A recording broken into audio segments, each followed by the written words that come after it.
Okay, hello. My name is Chika Aulia, and on this occasion, I will discuss my midterm exam for the Multiculturalism in Education course. And let's get started.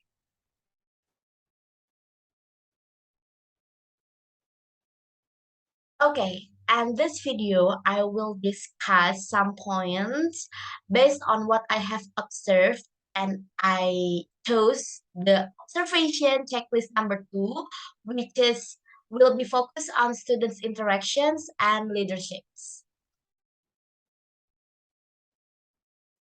The question is why? Why did I choose student interactions and leadership to discuss? The answer is because my school puts a lot of emphasis on it. And let's discuss it one by one. The first point, the schools that I observed were three language schools: Indonesian, English, and Mandarin. From here we can see that schools have highlighted the value of multiculturalism from the language used in the learning process. The children who attend school here come from various ethnic groups, religions, and races. They are all together in the same place, get the same learning opportunities without any discrimination. And this is a photo of students while in the school environment. Actually, I got the second grade students to be in the observation section. So here are photos of the second grade students environment.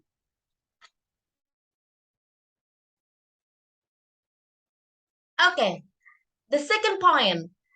This school creates a good culture in shaping children's character, or we can usually say it morning routine. What is morning routine? So we will see one by one. So the first is they write a morning journal.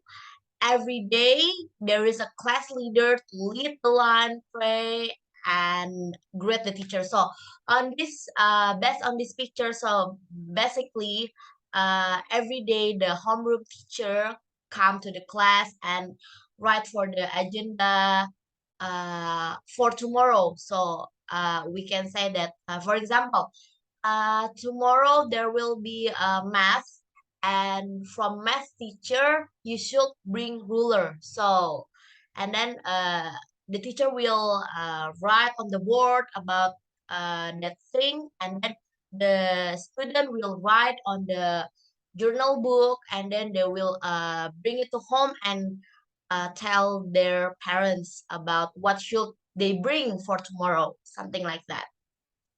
And then, yeah, as I mentioned before earlier, that every day there is a class leader to lead the line, pray, and greet the teacher.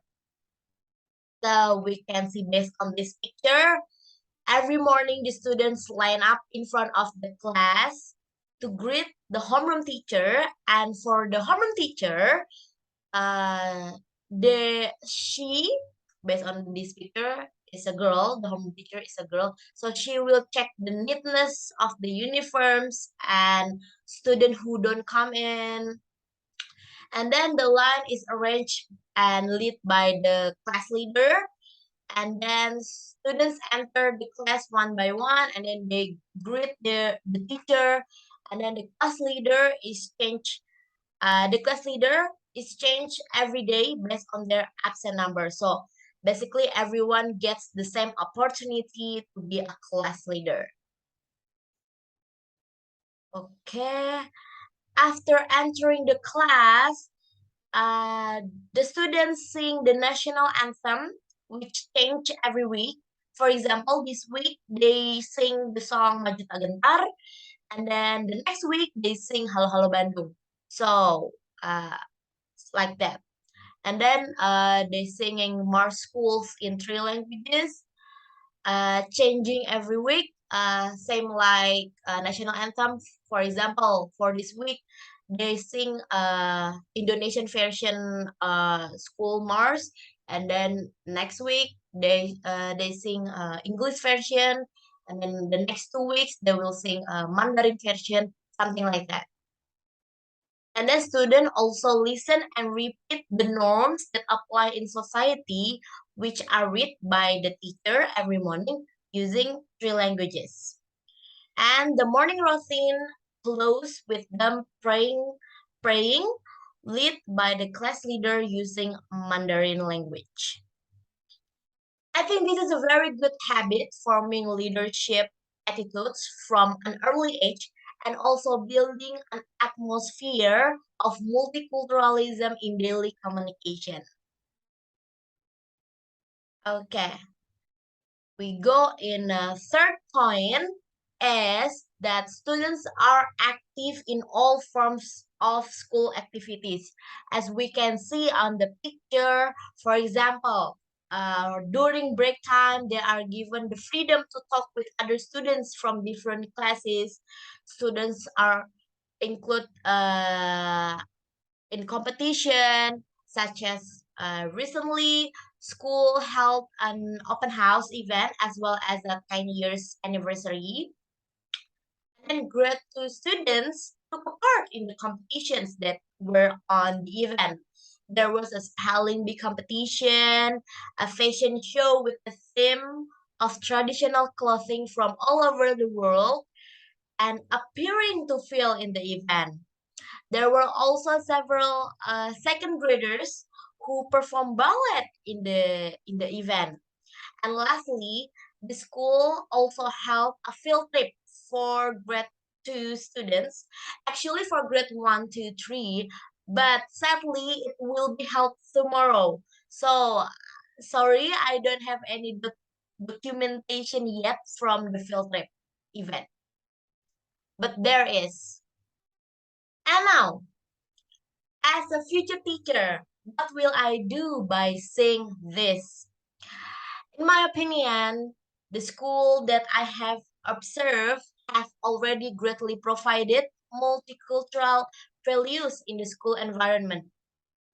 The teacher's role that can be done in this case is to start broadening multicultural insights and bring multicultural values into the subjects that being taught. It can be started by bringing the diversity of Indonesian culture until later bringing the culture of the whole world. For example, for example, in an English class, students are learning food words. The teacher may ask students to bring traditional food from their respective regions, and then ask students to explain what the food it is. And by the end of the class, by the end of the lesson, we can close by eating together. And I think it will be very fun. Besides learning new English vocabulary, which is food words, we also learn the culture of our country, right? And yeah, maybe it's a small thing that can be developed in the future later. And maybe that's enough of my discussion for today. Thank you for your attention and see you on the next opportunity, the next occasion. Bye.